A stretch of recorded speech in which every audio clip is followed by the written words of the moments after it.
জাতীয়তাবাদী শক্তির কাজ করতে গিয়েছি তখনই আমরা বাধাগ্রস্ত হয়েছি। একটি পরিবার থেকে, যে পরিবারটা ছিল বিএনপির পরিবার, এই বিএনপির সাথে বারবার 1 নয় 10 বার বিশ্বাসঘাতকতা করে এলডিপিতে চলে গেছে। আমরা চাই না চান্দিনায় জাতীয়তাবাদী দল ছাড়া অন্য কোন দল এখানে আসুক।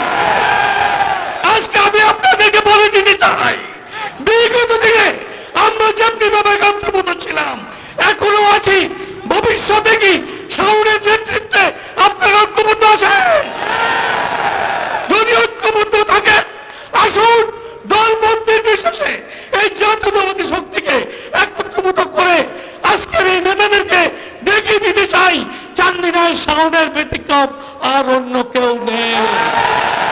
আমি আমার বক্তব্য না বাড়িয়ে এখানে আমার বক্তব্য শেষ করছি।